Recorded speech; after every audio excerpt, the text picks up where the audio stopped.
Hey everyone, Jordan here, Avatar The Last Airbender online.com, and I'm joined today by... I'm Teddy from Last Airbender and I'm Dante Basco, Prince Zuko, Avatar Last Airbender.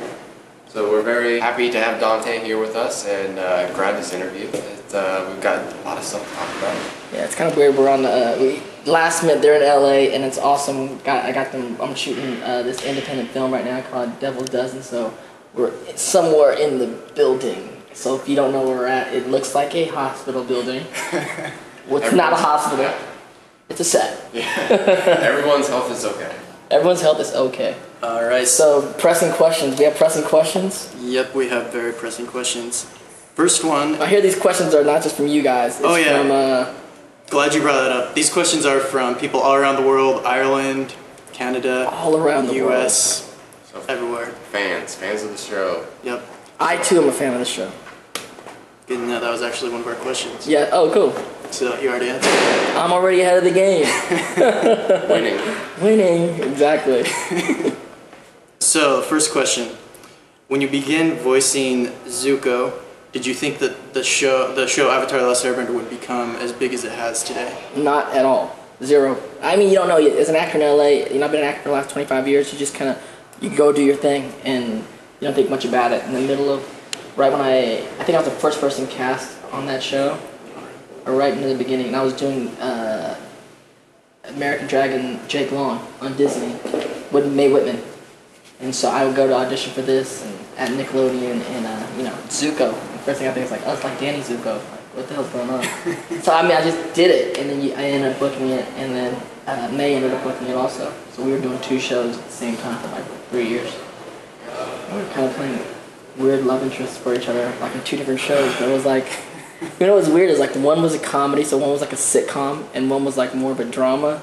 And that was like, it was like doing a sitcom and a drama at the same time. It's weird. Did you have any sort of input on the character as the seasons went on? I didn't have direct input, but later on, through, because it was Mike and Brian's first show also, that they were just saying, like we definitely informed them, like because they were creating it as we went along. So just being around and seeing us kind of like work with the character, I think, helped to just some way inspire them to create it, So it's not like direct input, but definitely indirect input. They start writing with you in mind, maybe. I'm sure.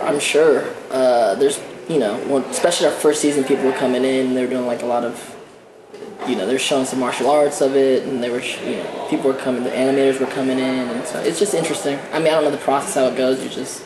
We're just like carrots and soup and chicken soup with just a carrot just floating around. Right. Next question. What was your favorite Zuko scene to perform? It's kind of weird, like over years, right? So I think my favorite scenes were work with Mako a lot. My scenes with Mako, because in my career, Mako has played my my father or my grandfather like 3 or 4 times in my career, and then the last being playing my uncle on Avatar: Last Airbender. I just treasured that time to spending with him, and then he ended up passing away. He ended up getting sick the last season, he ended up passing away. And so those always be in my, be good memories. This is like the last kind of stuff I got to work with him on.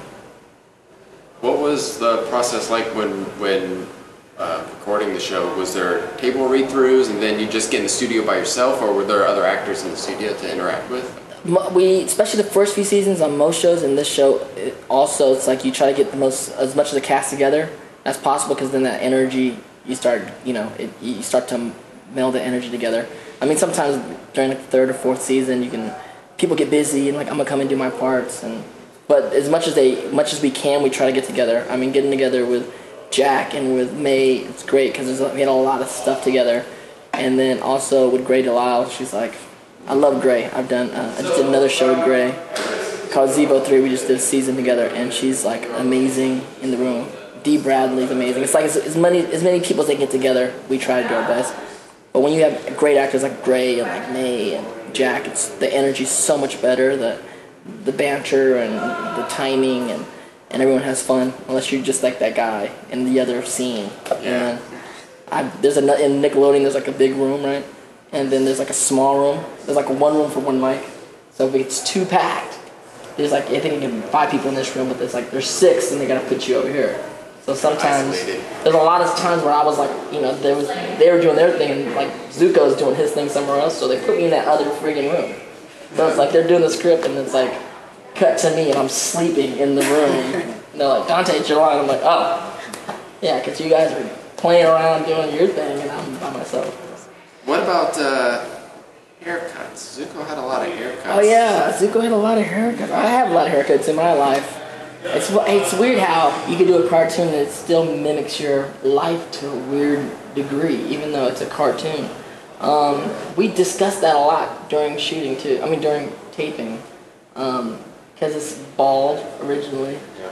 And that's one thing. I didn't watch watch the Last Airbender movie, but when I saw the Dev Patel, I was like, dude, why is he not bald? It's like, dude, he's Zuko. It's like, how are you gonna go anywhere?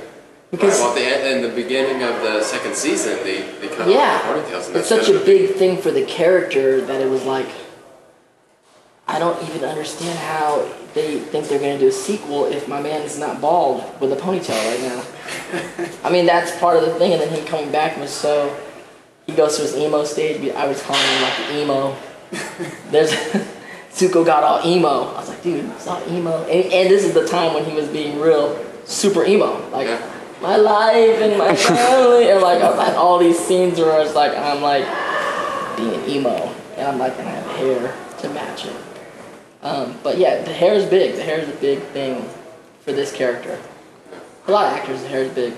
It's so weird how we talk about how, I'm talking with you guys, and I even talk about the character as if it wasn't a cartoon, as if it was like a character I did on stage or in film. It just was that well-rounded of a character over the seasons, and such a three-dimensional character, and it's just ironic that it was a cartoon, you know? And it's become like, I mean, for me, as popular as Rufio was, it's like in a new generation, it's just as popular. So people are like, oh, it's like Rufio and Prince Zuko. And it's ironic to me.